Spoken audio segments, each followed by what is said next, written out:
Queridos amigos da Academia Brasileira de Marketing, a nossa Abramark, hoje tem ao meu lado um convidado maravilhoso, um querido amigo, um integrante do Hall da Fama do marketing brasileiro, que é um cara absolutamente inovador, forte, guerreiro, que vem fazendo coisas absolutamente incríveis, que está à frente de uma instituição brasileiríssima, fazendo coisas maravilhosas, ajudando a empresa a crescer 2 dígitos ano após ano, e que agora acabou de fazer uma concorrência que tem muito a ver com ele, que é absolutamente inovadora e inusitada. E ele está aqui para a gente falar um pouco disso também, mas não só disso. Querido amigo Renato Camargo, vice-presidente da Pague Menos, que alegria ter você aqui. Não, que alegria. Não, eu vou pegar esse depoimento, eu vou colocar no celular da minha mãe. Porque ela, mãe, ela precisa receber isso. Não, ela me ama, obviamente, mas você falou algo que realmente me deixou muito lisonjeado. De Estar com verdade. você aqui é um prazer, meu amigo. Obrigado, Renato. De verdade, o trabalho que você faz é uma coisa que eu admiro bastante. Imagina, Sim. obrigado. Cara, vamos falar um pouquinho Vamos? dessa história aí. Como é que surgiu essa ideia de fazer uma concorrência que, assim, eu sei que você está em casa, talvez não esteja tão feliz com o Renato, e é por isso que ele está aqui hoje. Ele vai contar, ele vai ter o direito de dar a versão dele dessa história e de contar por que você resolveu fazer um projeto. E a gente, ele está aqui porque quando ele começou essa história, eu mandei uma mensagem para ele e falei assim, Renato, depois que isso tudo concluir, você vem nesse programa aqui contar essa história? Ele falou, venho, tá? Garantido, então ele está aqui hoje. Tô aqui. Como é que começou isso? Querido, foi muito inusitado, assim. Hoje, até atualmente, né, a concorrência vai finalizar semana que vem, a gente trabalha de uma maneira com muitas agências. E você acaba tendo um problema muito sério de tanto criar uma parceria com a agência, porque você não consegue garantir a consistência que você tem de entendimento, tanto a agência te entender, quanto você entender a agência, quanto, obviamente, você manter as coisas num ritmo que agrade as duas companhias, como sair desse modelo fornecedor e cliente, e sim para o modelo de parceria, modelo de parceiros de negócio. Uma agência ela tem que entender do seu negócio de maneira super profunda. Então a gente, vamos fazer um evento. Concorrência, 3 agências, bota para dentro. Vamos fazer uma nova campanha. Ok, concorrência, 3 agências, bota para dentro. Obviamente que a gente tem, hoje, atualmente, a gente trabalha mais fixamente com 2 agências, que é a Liular e a Advance. A Advance que está com a gente já há 24, 23 anos. Mas, mesmo assim, a gente falou, cara, se toda vez que a gente fizer uma nova campanha, a gente tiver que abrir uma concorrência, por mais que algumas dessas agências da concorrência se repitam, não vai ser bacana. Não vai ser bacana. Vai ser bacana para nenhum dos 2 lados. Então, como a gente está crescendo muito na Pague Menos, em termos de construção de marca, topo de funil, obviamente que a parte do meio, consideração que entra muito live marketing também tem crescido de maneira bastante exponencial. E a Pague Menos, a gente está nessa estratégia de deixar de fazer com que seja conhecida como uma empresa, uma rede de farmácia do Norte e Nordeste, seja uma empresa nacional, que afinal nós estamos nacionalmente em todos os estados, falou, bom, vamos fazer uma concorrência. E no modelo mental de vamos fazer uma concorrência. Ok, qual que é o modelo mental que existe? Geralmente o CMO conhece 3, 4, 5 agências, chama Friends and Family, joga para a área de suprimentos, pelo menos as empresas grandes têm a área de suprimentos, e pede para a área de suprimentos fazer uma concorrência, negociar, etc, etc, o famoso bid, apresenta job test, tal, etc. Eu falei, esse negócio não desce porque eu não vou conseguir falar com todo mundo. Como é que uma agência que está lá no interior do Maranhão, se é grande, pequena, tanto faz, mas que tem uma capacidade, vai saber que eu estou fazendo uma concorrência. Se eu vou chamar aqueles 5, 10 conhecidos, as agências que já trabalharam comigo e outras empresas, que porventura estão mais próximos e eu jogo para suprimentos negocia. Vai ficar naquele ciclo, naquela roda sempre dos mesmos. E veio muito na minha cabeça a questão das empresas públicas, que elas têm que fazer edital. O famoso edital do jornal, lembra? Que te publicava no jornal. Eu não vou publicar no jornal, talvez pudesse publicar num veículo ou outro, mais o trade e tal. Mas falei, cara, vamos fazer o seguinte, deixa eu jogar no meu LinkedIn. Ficou lá, tô abrindo uma concorrência aqui, quem quiser se cadastra. Mas eu fiz isso sem entender o poder do LinkedIn. E o seu, né? Sem entender o poder do LinkedIn. E como tudo que eu posto ali, eu não tenho ghostwriter, tudo ali sou eu. Não tem ninguém escrevendo para mim, eu não tenho um time de conteúdo, sou eu. E eu, do jeito que eu sempre fiz, e eu fiz uma brincadeira, porque lá na Pague Menos, entre nós no time, a gente sempre brinca muito. Olha, olha, o carro do ovo passando na sua rua. Era tipo, olha, olha, o carro do job passando. Olha, olha, o carro da demanda, da reunião passando na sua rua às 8 da noite. É uma brincadeira. E eu postei do jeito que eu falo com o meu time. Falei, olha, olha o carro da concorrência passando na sua rua. Quem quiser, se cadastra aqui, que depois a gente vai fazer um filtro. Rapaz, isso explodiu para tudo. O meu objetivo naquele post era ser democrático. Ou seja, dar a visibilidade para todo mundo que quisesse se cadastrar, sendo uma agência. E a gente fez 2 concorrências, né? Tanto de live marketing, de eventos, quanto de advertising, para entrar ali. E o post foi a rincões que eu não imaginava, por 2 caminhos. Primeiro, pela forma como eu escrevi, e tem ponderações, sim, da forma que eu escrevi, talvez essa frase inicial. E segundo, de fazer alguma coisa pública, LinkedIn, e não o Friends and Family. Aí, rapaz, foi. Aí, assim, bateu em lugares. No momento que eu postei, eu saí para uma reunião. Ou, mentira, eu estava num comitê, um comitê de dia inteiro. Deixei o celular. Quando eu peguei o celular, eu perco a conta de quantas mensagens eu tinha. Renato, o que você está fazendo? Renato, que loucura. Renato, que bacana. Teve de tudo. Mas eu não tinha tido a oportunidade de explicar ainda o que tinha por trás.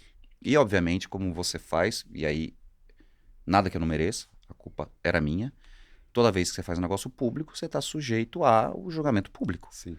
E aí teve muito disso. Até eu poder explicar o que era, o que estava fazendo, falar que efetivamente, olha, olha o carro da concorrência, não teve uma intenção de tornar o mercado, de fazer uma coisa pejorativa. Até explicar isso, eu apanhei. Mas aí você tava com o desafio em mãos, né? Tava. Porque pô, são 1000 ou mais de 1000. Foram. E aí como é que você fez a lógica, uma mecânica para você lidar com isso? Assim, primeira coisa que aconteceu foi, ficou aberto por um período, e eu deixei ali o período, foram mais de 1000 agências que se cadastraram, e assim, eu deixei muito claro que era para advertising e para live marketing, para eventos. Eu não fiz concorrência de CRM, eu não fiz concorrência de influenciadores, eu não fiz concorrência de mídia de performance. Mesmo assim, muita gente se cadastrou pela chance e pela oportunidade de entrar ali. Então, desses 1000, a gente já tinha feito um filtro. Porque a gente, assim, a gente pedia nome, CNPJ, telefone de contato e acabou. Mais nada. Muita gente até falou, você está cadastrando base de agências. Eu falei, por que eu vou fazer com uma base de agência? Só para entender. Do tipo, eu não tenho nada para fazer com isso. Eu não estou fazendo base de cliente. Vou vender remédio. Vou vender remédio para uma base de 1000 agências, gente. Não faz o menor sentido. Sim. Mas, de qualquer forma, tiveram 1000. Então, dessas 1000, aí a gente fez o quê? A gente chamou essas 1000 para um anúncio. Aí eu reuni aí por 1 hora todas as 1000 num Zoom. Entraram todas. E aí eu expliquei exatamente o passo a passo, junto com o time de suprimentos, o que seria essa concorrência, como seria essa concorrência, quais são os passos dessa concorrência. E aí ficou muito mais claro. Só que até então, o negócio já tinha degringolado. Logo depois que eu fiz esse call, eu fui novamente a público no LinkedIn e expliquei, olha, primeiramente, o nosso objetivo era democratizar, era tornar o negócio muito mais acessível para que qualquer agência pudesse se cadastrar, qualquer agência pudesse entrar. E foi isso que aconteceu. Não vou fazer uma concorrência no qual eu peça que todas as 1000 façam um job test, que é o que muita gente achou. E ela falava, vai botar 1000 agências para trabalhar. Eu falei, não, não é nada disso. A gente vai fazer um filtro. Tem etapas. E aí, desta primeira, a gente reduziu de 1000 para 270. Porque sim, neste momento, a gente precisava com que essas 1000 que se cadastraram, que a gente simplesmente pegou o cadastro para mandar esse link do Zoom para anunciar o que era. Dessas, a gente falou, não, agora vai começar a real. Então, você precisa se cadastrar, o CNPJ, o que é a tua história, subir uma apresentação, mostrar a tua política de diversidade e inclusão, que é uma coisa que eu coloquei como mandatória. Mandatória em todas as etapas do processo. Então, assim, tinha que cumprir todos esses requisitos. Daí, a gente já teve um corte para 270. Então, assim, é um absurdo, inclusive, que boa parte dessas não tinha sequer conhecimento do que era uma política de diversidade e inclusão. Tinham dúvidas, ó, suba a sua política de diversidade e inclusão aqui. Aí eu tinha perguntado, o que é a política? Tinha várias dúvidas. Desta 270, Aí, obviamente, que a gente fez um filtro baseado em alguns indicadores para a gente. Quais? Por exemplo, um deles é: eu não posso representar mais que X% do faturamento da agência. Para preservar a agência e para preservar a companhia. Entendeu? Eu não posso ser 90% do faturamento de uma agência. É um desrespeito à própria agência. Porque no momento que eu quero, no futuro, fazer uma concorrência, você faz o quê com 300 pessoas que trabalham na agência? Demite? Qual é a responsabilidade social que eu tenho com aquela agência? E vice-versa. Se a agência, porventura, não consegue me atender mais, eu não posso simplesmente do dia para a noite ficar sem agência. Eu tenho um calendário de campanhas. Então eu não podia, eu não abro o número aqui, é uma questão muito mais confidencial ali. Obviamente vale para todos os fornecedores da área de suprimentos, mas não podia. Aí já teve um corte grande. Aí a gente pediu para não só subir o documento, mas ter da diversidade e inclusão todos os indicadores internos e externos. Porque muita gente colocava na política de diversidade e inclusão, para os meus clientes XYZ, eu tenho pessoas trans, eu tenho cadeirantes, eu tenho... Não, tá, na tua agência. O que funciona na tua... Como é na tua agência essa política? Aí já foi ficando muita gente pelo caminho. Aí também muita coisa de, vamos consultar CNPJ, certidão negativa de débitos, enfim, teve N variáveis que dessas a gente caiu em 27 ou 28. Nessas 27 ou 28, aí eu parei durante 3 dias, eu, meu time e o time de suprimentos que estava participando disso, e a gente ouviu o pitch das 28 agências, por 20 minutos, meia hora, mais ou menos. Então, era 20 minutos, meia hora. Então, foi incrível. Porque aí eu tive agência falando com a gente do Ceará, de Pernambuco, da Bahia, do Rio Grande do Sul, São Paulo, Rio, Goiás, Amazonas. Inclusive, dessas 28, muita gente, outros CMOs, viraram para mim: Renato, você tem como me indicar dessas 28 que você já conversou, uma que atende o Nordeste, uma que atende o Norte, uma do Centro-Oeste? Eu falei: cara, tenho. Inclusive, um CMO já fechou com uma agência que veio participar. Que, porventura, essa agência acabou não passando para as top 8, mas eu já tive a possibilidade de indicar. Isso foi muito bacana. Porque essas agências não conseguem chegar na boca dos CMOs, especialmente CMOs que estão aqui no eixo Rio-São Paulo. Então, teve CMOs, obviamente, que eu não vou abrir, que fala: Renato, sendo bastante honesto, eu sempre precisei de uma agência local e nunca consegui. Você consegue me passar uma regional? Falei: cara, você quer Bahia? Cara, da Bahia. Qual que é da Bahia? Da Bahia eu tive essas duas aqui. São bacanas. Pô, um pitch foi incrível. Por que não passaram? Não passaram por conta de faturamento, tal, etc. Beleza, eu vou te indicar. E fecharam o negócio. E tá dando super certo. Bom, aí obviamente deste pitch, aí a gente fez um ranqueamento com N ponderações, N valores, para poder chegar nas 8 finais, que é no momento que a gente está hoje. Mas assim, até eu explicar todo esse processo, foi bastante suado. Foi bastante suado. A gente ficou aí nas 8 finais, 5 de advertising, 3 de live marketing, que aí sim teve uma próxima etapa. Se você deixar, eu vou ficar falando até amanhã, tá? Podemos falar. Podemos falar. Teve uma próxima etapa e foi essa próxima etapa muito bacana, porque eu chamei essas 8. Primeiro agradeci todas as outras 20. Obrigado, tal, etc. Até por questões de compliance, eu não podia abrir por que não foram classificadas. A gente tem classificação interna. Obviamente, por questões de auditoria, tenho isso. Como está sendo conduzido por suprimentos e tem o time de compliance envolvido, eu fiz da maneira mais diligente possível, só não... muita gente fala: pô, Renato, me dá o feedback. Eu falei assim: olha, infelizmente eu não posso te dar, mas tem aqui com toda a auditoria acompanhando. Aí essas 8 eu peguei e chamei numa quinta-feira, numa sexta, coloquei as 8 dentro de casa, as 8 dentro de um Zoom, nunca escondi nada de ninguém, isso é uma coisa que eu nunca fiz, sempre falei: são vocês 8, se encontrem, se vejam. O que eu gostei bastante, inclusive, é porque dessas 8, 6 são presididas por mulheres. Isso foi uma coisa que não foi proposital, mas quando a gente pegava de política de diversidade e inclusão, contou muito.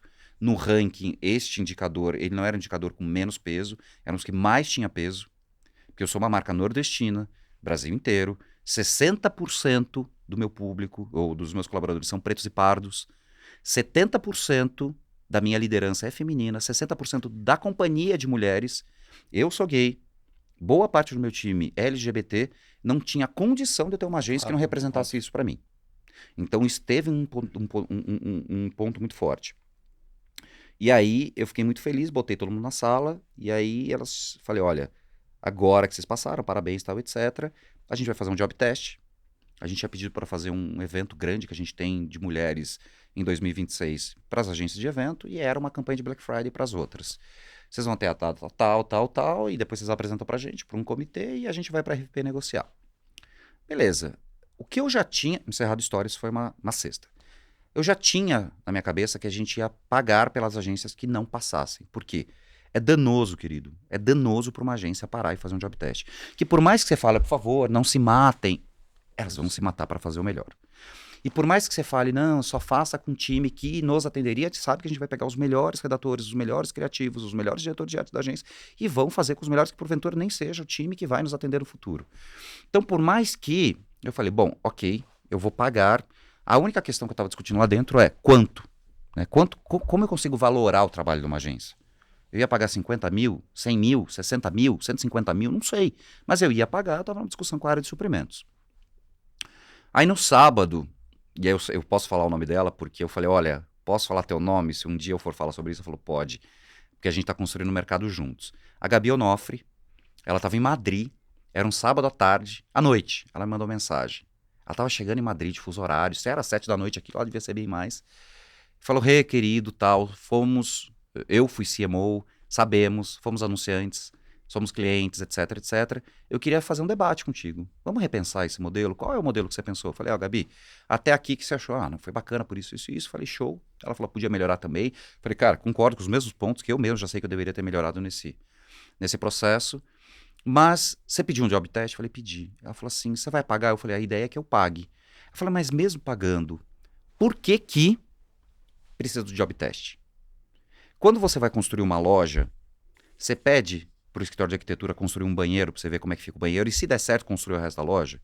Quando você faz um job aí, um bid de consultoria estratégica, você pede para essas as Big Four, Big Five, para fazer, me faz um projetinho aí só para eu ver se for bacana eu sigo com você. Falei, não. Então por que a agência tem que sempre fazer um job test? Como que você vai avaliar a criatividade no job test? Eu falei, Gabi, você está me provocando. E você tem razão. Ela falou, não é nem a questão de pagar, é a questão de para quê? Você tem que criar um modelo de parceria. Você tem que confiar nas pessoas que estão ali no call com você e você sente confiança porque esses caras vão atender tua conta e vão fazer o melhor para vocês produzirem mais, para vocês terem maior resultado, especialmente uma área de varejo. Falei, você tem um ponto. Aí na segunda-feira, chamei o meu time de suprimentos, falei, gente, muda tudo. A gente vai avisar todas as agências que não tem mais job test, a gente vai seguir num outro modelo. Como, Renato? Já foi. Já falamos. Deve ter agência que já trabalha. Eu falei, não teve agência que trabalhou no final de semana. Essa gente que a gente falou sexta-tarde, hoje é segunda de manhã. Expliquei, falei da Gabi, do papo que eu tinha tido com ela. Falei, não, vamos mudar. Para a bola. É um processo que a gente aprendeu muito. A gente enquanto tá acontecendo, tá se mudando, tá evoluindo. Aí a gente mandou uma mensagem para todas. E a gente falou, não vai ter job test, o que a gente vai fazer é, a gente vai permanecer com a mesma 1h30, no mesmo dia que já estava programado para vocês, então 1h30 vezes 8 agências. E a gente vai participar, só que a gente vai dividir em 3 blocos. Primeiro, vocês vão ter quanto tempo vocês quiserem dessa 1h30 para apresentar novamente a agência, porque antes eram 20 minutos, muita agência não teve tempo de apresentar, mas por favor, tragam cases que você tenham trabalhado com varejo. Então, se quiser usar 40 minutos, use, meia hora use, 1 hora use.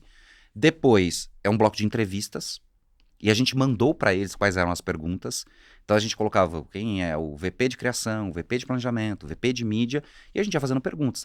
Nós somos uma empresa de 1.700 lojas, eu tenho loja lá em Catulé do Rocha, que lá não tem nem outdoor, o outdoor é de lambe-lambe, ou então a principal mídia da cidade é o pipoqueiro. Como é que você faz para chegar lá como mídia, como agência, se eu quiser fazer alguma coisa? Então foram perguntas assim, perguntas de um debate intelectual, querido, que fazia sentido.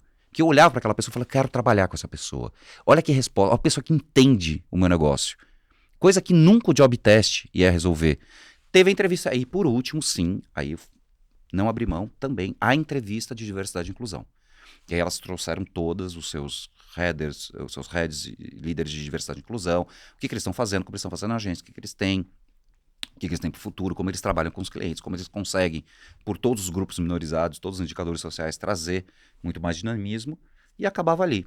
Aí disso é o processo que a gente está hoje, no qual a gente pegou, deu uma ponderação esse papo, somando essa ponderação com as notas das discussões de RFP, aí de negociações mais de precificação contratual, que também a gente já falou, e eu tive aí a finalização antes de ontem com o meu tipo de suprimentos. Eu não quero espremer a última gota, nem perto disso, mas nem perto disso. Eles colocaram lá, tá, elas devolveram ali na plataforma Ariba qual era a proposta de precificação, tal, etc. Tem a que menos cobrou, a que mais cobrou. Inclusive eu falei assim, olha, nem a que menos, nem a que mais. Inclusive a que menos está cobrando muito menos. Isso não faz sentido. Não faz sentido para mim, porque não é saudável. Ou então vai para uma política de BV que eu não gosto. Não gosto da política de BV, independente se seja prática do mercado ou não. E essa está cobrando demais, muito além da conta. Eu acho que não tem que ser nem céu nem terra, negociem para a gente chegar num cenário que faça sentido numa parceria. E é nisso que a gente vai tomar a decisão. Mas a gente tentou ser o mais diligente no processo, mais limpo no processo. O famoso, se você quer crescer em público, construa em público. Então o que a gente errou, a gente falou publicamente, a gente fez publicamente e mudamos, sim, aprendendo no meio do processo. Não tem nada que esteja escrito em nenhum lugar que você não possa melhorar o teu processo no meio do caminho. Nada. E aí, por conta dessa conversa que eu tive com a Gabi Onofre, que é uma pessoa que eu adoro de paixão, uma super referência para mim, e não está na concorrência, não foi selecionada, mas ela trouxe isso para a gente melhorar o processo. E eu acho que foi excelente para todo mundo. Passado alguns meses desse processo, cara, eu vi muitas coisas, talvez não tão simpáticas, Sim. mas tem uma que eu achei que foi divertida, né? Que é o briefing está no nome da empresa, né? Que é pague menos. Então, eles estão fazendo esse processo, obviamente, para pagar menos.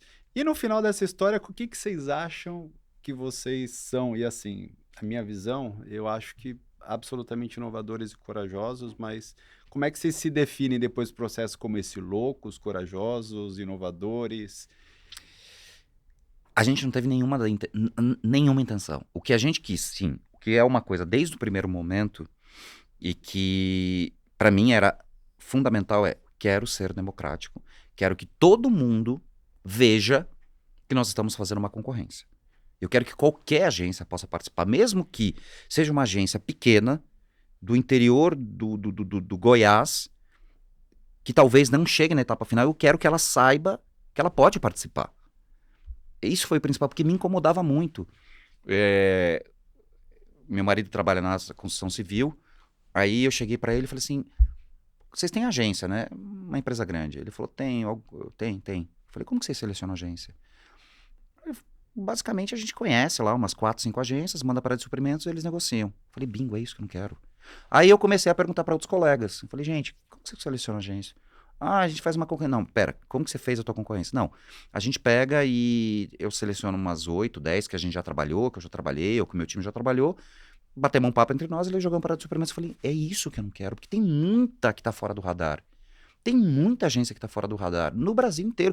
E eu, por estar no Nordeste, morando no Nordeste, ter trabalhado com uma agência, trabalho ainda, que é nordestina, que fez um trabalho incrível pra gente durante muito tempo, sei que tem muitas agências muito boas lá. De live marketing, de eventos, então, cara, muitas que entregam eventos gigantes.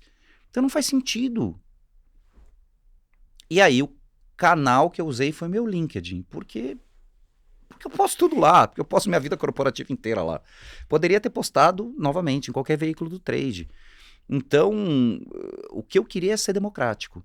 Nunca foi pagar menos. O objetivo da concorrência não é pagar menos. O objetivo da concorrência é, 2, em questão de preço, ter uma parceria mesmo, sócios no negócio, e né? Eu falei parceria, sócio no negócio, e 2, é exaustivo, tanto para a agência quanto para a gente, ficar fazendo concorrência e participando disso o tempo todo. Não dá mais. Eu quero ter uma agência. Eu quero que seja meu braço. Que essa agência seja meu braço continuamente. Cara, evento tal. Eu tenho muito evento. Eu tenho evento no Brasil inteiro. Eu tenho fórum farmacêutico aqui, aí tem um encontro de mulheres ali, aí tem um evento do marketing aqui, aí tem um evento do RH ali, aí depois tem um evento no centro de distribuição 1, 2, 3, 4, 5, 6, aí eu tenho evento da loja de Manacapuru, aí eu tenho inauguração da loja em Catulé do Rocha. Então assim, é o tempo todo evento. Agora deve estar acontecendo uns 4 eventos simultâneos. E não dá, você não tem vazão. Então, o pague menos, apesar da gente ter esse estigma, para a concorrência efetivamente não era isso. Era otimizar mesmo. Eficiência. Vamos fazer desse limão uma limonada? Vamos. Compromisso meu. você vai fazer uma pré-seleção Sim, dessa sua lista aí de agências que não têm normalmente a possibilidade de ter visibilidade. sim. E desde que vocês queiram vir aqui nesse estúdio, eu vou gravar com vocês. Eu vou dar a oportunidade de vocês virem aqui contar a história de vocês. E a gente vai fazer isso junto através desse Excelente. filtro, dessa estratificação que você fez Excelente. no mercado. Nessas 30 é uma coisa incrível. Umas agências muito. Até minha própria agência atual, entendeu? É que é natural. Às vezes a agência atual participa do processo, participa da concorrência. Mas o que eu sempre tive é, independente do resultado final, o processo foi muito salutar. E, novamente, a gente já gerou um negócio, que não era a minha intenção, nunca foi, para essas agências que participaram, porque elas se apresentaram para mim. Você sabe que a gente pegava e falava assim, cara, nós fomos nesse mercado, quantas e quantas agências, ou quantos fornecedores, sejam quantos forem, manda mensagem para um CMO, para um diretor de marketing, um gerente de marketing, pô, podemos marcar um café para eu te apresentar minha agência? Aí ele fala, pô, tá bom. Aí o diretor direciona para o gerente, que direciona para o analista, que direciona para o analista, e aí vai, não, porque pô, é mais uma agência apresentando, fazendo seu pitch, que você vai ver, e ela vai apresentar os cases, e fala, ah, tá bom, obrigado, guarda ali na pasta, de um dia falaria contigo. Cara, ou então a agência convida o CMO, ou o diretor de marketing, ou quem for, vamos tomar um café? Ou vamos almoçar? Cara, este processo, eu tive pelo menos 30 agências que economizaram um café ou um almoço comigo e tiveram a oportunidade de falar comigo, com todos os meus líderes de marketing, com toda a minha área de suprimentos, durante um tempo de qualidade, que a gente ficou avaliando mesmo a agência. Então, no fim das contas, eu coloquei 30 agências, uma puta visibilidade, que eu vou recomendar e eu tenho o nome das 30 na cabeça. Na cabeça, eu sei quais foram as 30, e na verdade, como eu te falei, quando veio aquele CMO e me perguntou, cara, foi na lata, eu falei que é Bahia, pá. E se precisar no Ceará tem paz, se precisar em Pernambuco tem essa. Aliás, no Sul não precisa. Eu falei, bom, no Sul também teve uma que participou. Isso, cara, é mágico. Porque um dia, na verdade, hoje eu estou na PagMenos, né? Eu estou como VP da PagMenos, mas amanhã pode ser que não esteja. Eu vou carregar essas 30 durante muito tempo comigo, independente do resultado final, porque todo mundo só vê o resultado final, né? É o famoso esporte olímpico, todo mundo só vê o primeiro lugar. Ninguém vê o segundo, o terceiro, que realmente chegaram ali. E é muito bacana. E eu tenho certeza que essas agências, inclusive essa que fechou com o CMO, vai fechar muito mais negócio que tivesse fechado comigo, porque a verba dele é muito maior que a minha, cara. É muito maior. Então, assim, foi muito bacana. É dar visibilidade. Tem muita agência, tem muito fornecedor de marketing pelo Brasil que não consegue ter a visibilidade além do eixo sul-sudeste. Não consegue. Sudeste, até o sul sofre, é que o sul sofre menos. Mas, assim, é muito difícil. É muito difícil. Difícil mesmo. Falar um pouco de negócio agora? Bora? Porque vocês são... Vocês não param, né? É tanta inovação. Conta as mais recentes e, se você puder, o que tem daqui até o final do ano? Cara, o que vai ter, que é muito bacana, é o The Town, que a gente vai montar uma farmácia lá dentro. Eu tava brincando, né, com o pessoal lá da Rock World, a gente tava tentando fechar com eles há muito tempo. Eu já conheço eles desde a época, eu tava lá na Core, depois passei pela Recarga Page, GPA e tal, mas na PagMenos, logo que eu entrei, eles falaram, não, vamos fazer alguma coisa. Eu falei, gente, uma coisa, eu não vou fazer institucional, em evento. Ou eu entro com uma farmácia, para vender produto mesmo, ou eu não tenho nem verba para isso, porque quando eu entro com uma farmácia eu consigo ter a venda e consigo ter, obviamente, a indústria comigo. Farmacêutica, medicamento ou não medicamento, tudo faz, eu consigo trazer. Não pode, porque é duplicidade, a gente não quer vender esse tipo de medicamento, pode ser alguma coisa. Eu falei, não, mas não é medicamento com prescrição, eu vendo na farmácia um Dorflex, Neosaldina, Engov, tá ali, é só pegar, comprar, não, etc. E não deixavam. Aí veio o Lola, aí veio o Rock in Rio, aí The Town de novo, e a negociação nunca avançava, até que esse ano eles vieram e perguntaram, Renato, vamos tentar de novo? Eu falei assim, é para vender? Não. Eu falei, então peraí. Aí eu virei e falei assim, mas o McDonald's vende, o Bob's está lá e vende hambúrguer, eu não posso vender remédio. Eu não posso nem fazer a brincadeira que eu fiz lá para eles, né? Mas você come hambúrguer? Não dá, você precisa não é parema ali. Aí tá, deram 2 dias e voltaram. Bora, The Town, você vai poder vender. Eu falei, o quê? Posso? Pode, a gente vai ter que validar, obviamente. Aí eu falei, mas isso você nem se preocupe, porque eu tenho uma Anvisa na minha cola. Eu já sei o que eu posso vender, eu não posso vender, e eu vou ajudar muito vocês, claro, vamos botar os regulatórios junto. E assim evoluiu, e aí, cara, a gente não imaginou que fosse ter uma repercussão tão bacana com o cliente e com a indústria. Por quê? Quando você pega evento, e todo mundo aqui já foi para um Lola, quem já foi para o The Town, Quem já foi lá para o autódromo? Quem já foi para a Cidade do Rock? Cara, você sabe que você tem que andar quilômetros, é o dia inteiro de evento. Quando não chove, quando não faz frio. Nossa, e tudo isso quando não chove, quando faz um calor de 59 graus, que você não aguenta, você tá um sol do caramba, você não tem onde se esconder. Então a gente falou, cara, eu, Renato, já estive em festival, na época que eu era mais do festival, agora eu não consigo nem sair de casa, agora eu vou ter que sair para ir pro evento, mas me faltava protetor solar, não tem para vender. Me faltava, ou já teve amiga minha que precisou de um absorvente íntimo, não tinha lá. Ou então um Dorflex, uma dor na perna violenta, ou alguma coisa que você comeu e repente, não fez bem, ou você tá numa ressaca, ou qualquer coisa. Se você quer alguma coisa de medicamento, você tem que ir lá pro posto de saúde, abrir uma ficha com o médico, geralmente o posto de saúde é quilômetros de distância, abrir uma ficha com o médico, e aí o médico vai te receitar alguma coisa. Se é um OTC, que é aquele isento de prescrição, que é para aqueles sintomas iniciais, por que não vender? Por que não comprar ali?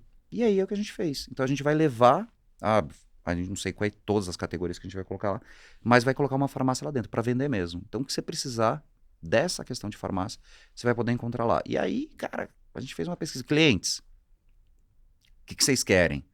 Cara, estão vindo coisas incríveis. As pessoas não sabiam que elas precisavam de uma farmácia dentro de um festival, até você colocar uma farmácia no festival. Ou até você falar que você vai ter uma farmácia. E daí a pessoa, não, pô, eu sempre levo tanto Dorflex, eu levo Neosaldina, por nada dor de cabeça, eu levo o Engov, que sempre me dá. Não precisa, vai lá, você compra. Ah, vai ser um preço inflacionado de jeito nenhum, é o mesmo preço que inclusive você paga em qualquer farmácia. Aí sim, pagar menos. Nesse caso, preço é efetivamente a corrida. E aí a gente agora está desenhando vários modelos, né? Então, de você tá no palco X, você pode pedir pelo WhatsApp, aí o nosso entregador dentro do festival vai até o ponto de encontro e te entrega lá. Tá na área VIP? Ô, tô aqui na área VIP, você não pode entregar aqui na porta 2 Engoves? Tá bom, a gente vai pegar o entregador e vai entregar lá. Então a gente vai ter toda uma logística dentro do evento para poder fazer isso. E aí, obviamente, a gente vai ter outras negociações. O ano que vem, eu falo já para o ano que vem, mas é porque é uma coisa que a gente vai começar agora. A gente vai ter o Encontro de Mulheres, depois de 6 anos.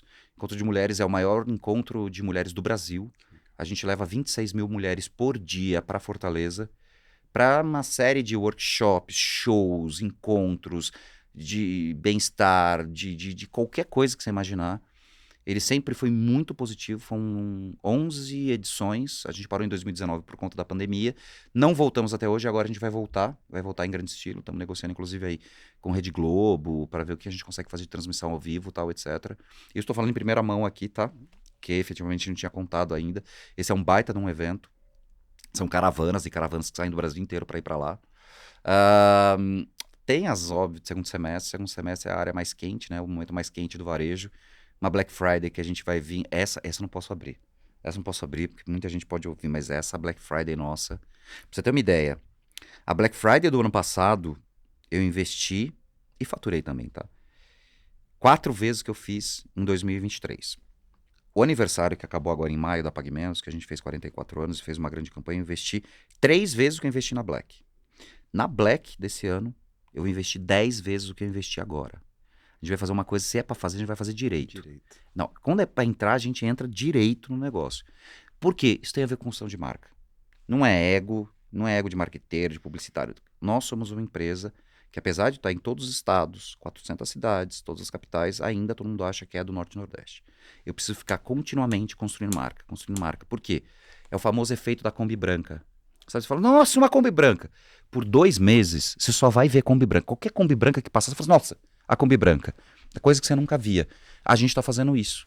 A gente tem 200 lojas em São Paulo, ninguém nem lembrava, passava, era um muro branco. Agora a gente fala, nossa, como vocês estão abrindo loja em São Paulo? Não, a gente sempre teve aí. Sabe o que está acontecendo? A gente está gritando muito mais Pague Menos. Então você está começando a se dar conta que existe uma Pague Menos. E fala, nossa, tem 3 aqui perto de casa. Eu falei, sempre tivemos. Então é esse efeito que a gente está fazendo. Efeito quase que gafanhoto, sabe?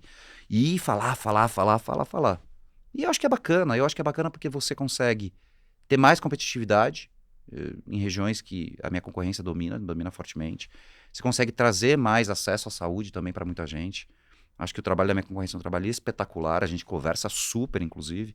Tanto o Dani, da RD, o Dani Campos, que é um querido, a gente conversa bastante, porque é super importante a gente fazer também, aí vamos pro lado de saúde, né? A gente precisa dar acesso à saúde para a população.